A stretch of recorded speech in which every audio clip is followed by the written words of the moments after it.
Be careful not to practice your righteousness in front of others to be seen by them. If you do, you will have no reward from your Father in heaven.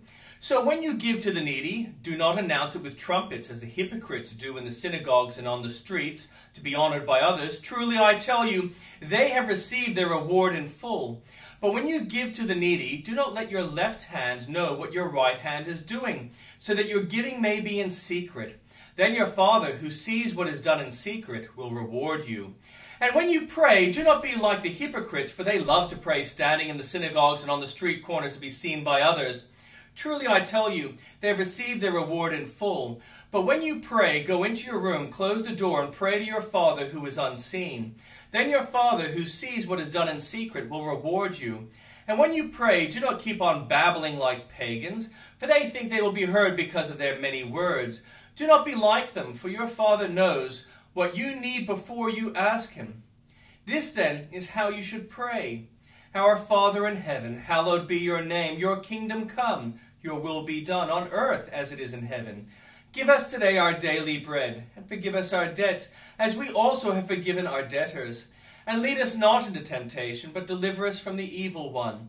For if you forgive other people, then they sin against you, your heavenly Father will also forgive you. But if you do not forgive others their sins, your Father will not forgive your sins.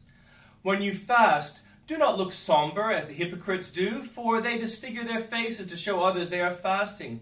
Truly I tell you, they have received their reward in full. But when you fast, put oil on your head and wash your face, so that it will not be obvious to others that you are fasting, but only to your Father who is unseen, and your Father who sees what is done in secret will reward you. And the Old Testament reading, the Lord appeared to Abraham near the great trees of Mamre while he was sitting at the entrance to his tent in the heat of the day.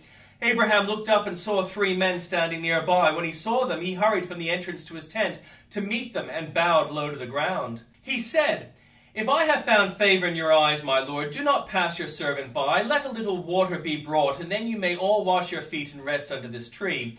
Let me get you something to eat so you can be refreshed, and then go on your way, now that you have come to your servant. Very well, they answered. Do as you say. So Abraham hurried into the tent to Sarah. Quick, he said, get 3 seahs of the finest flour kneaded and bake some bread. Then he ran to the herd and selected a choice, tender calf and gave it to a servant, who hurried to prepare it. He then brought some curds and milk and the calf that had been prepared, and set these before them. While they ate, he stood near them under a tree. Where is your wife Sarah? They asked him. There in the tent, he said. Then one of them said, I will surely return to you about this time next year, and Sarah your wife will have a son. Now Sarah was listening at the entrance to the tent, which was behind him. Abraham and Sarah were already very old, and Sarah was past the age of childbearing. So Sarah laughed to herself as she thought, After I'm worn out and my Lord is old, will I now have this pleasure?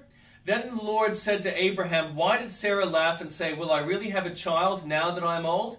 Is anything too hard for the Lord? I will return to you at the appointed time next year, and Sarah will have a son. Sarah was afraid, so she lied and said, I did not laugh. But he said, Yes, you did laugh. When the men got up to leave, they looked down towards Sodom, and Abraham walked along with them to see them on their way. Then the Lord said, Shall I hide from Abraham what I am about to do?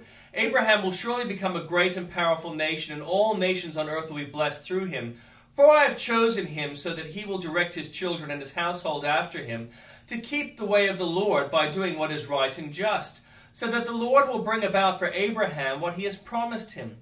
Then the Lord said, The outcry against Sodom and Gomorrah is so great, and their sins so grievous, that I will go down and see if what they have done is as bad as the outcry that has reached me.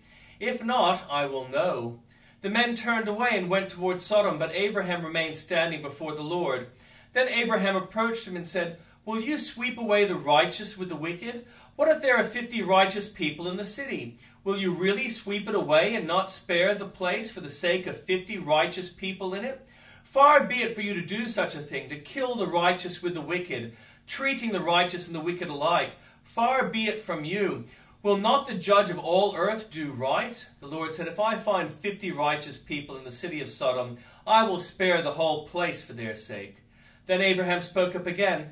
Now that I've been so bold as to speak to the Lord, though I am nothing but dust and ashes, what if the number of righteous is 5 less than 50? Will you destroy the whole city for the lack of 45 people? If I find 45 there, he said, I will not destroy it. Once again he spoke to him, what if only 40 are there? He said, for the sake of 40, I will not do it.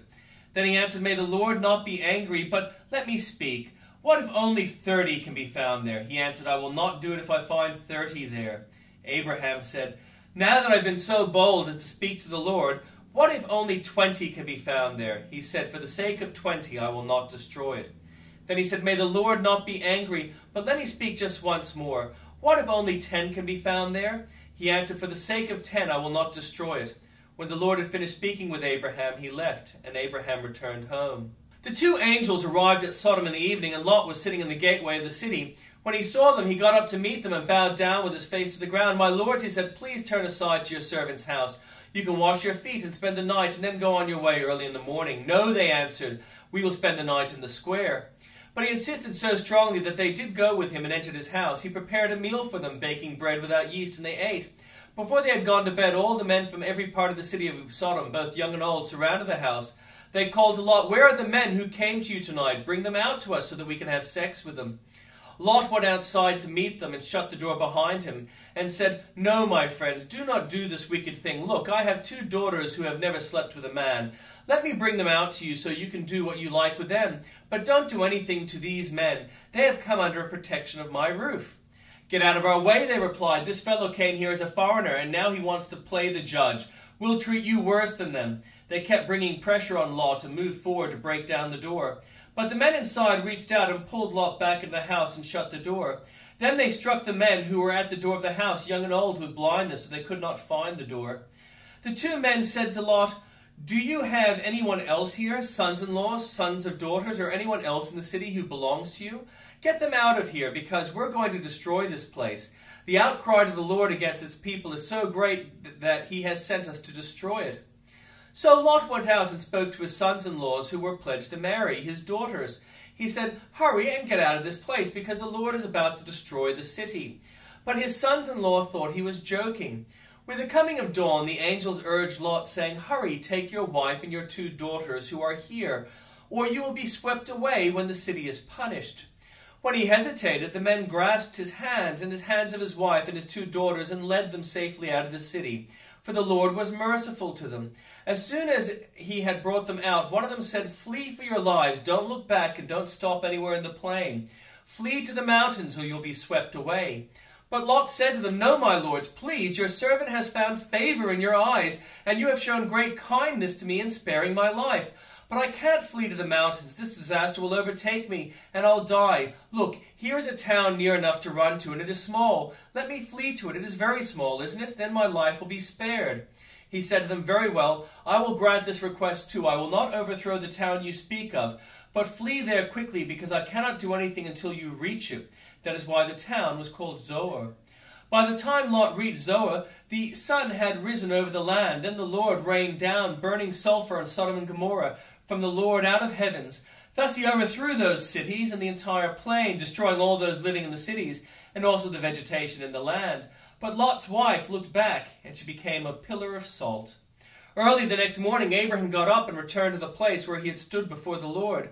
He looked down towards Sodom and Gomorrah, toward all the land of the plain, and he saw dense smoke rising from the land, like smoke from a furnace.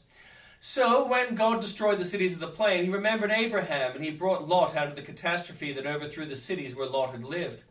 Lot and his 2 daughters left Zoar and settled in the mountains, for he was afraid to stay in Zoar. He and his 2 daughters lived in a cave. One day the older daughter said to the younger, our father is old, and there is no man around here to give us children, as is the custom all over the earth. Let's get our father to drink wine and then sleep with him and preserve our family line through our father. That night they got their father to drink wine, and the older daughter went in and slept with him. He was not aware of it when she lay down or when she got up. The next day the older daughter said to the younger, last night I slept with my father. Let's get him to drink wine again tonight, and you go in and sleep with him so we can preserve our family line through our father. So they got their father to drink wine that night also, and the younger daughter went in and slept with him. Again he was not aware of it when she lay down or when she got up. So both of Lot's daughters became pregnant by their father. The older daughter had a son, and she named him Moab. He is the father of the Moabites of today. The younger daughter also had a son, and she named him Ben-Ami. He is the father of the Ammonites of today.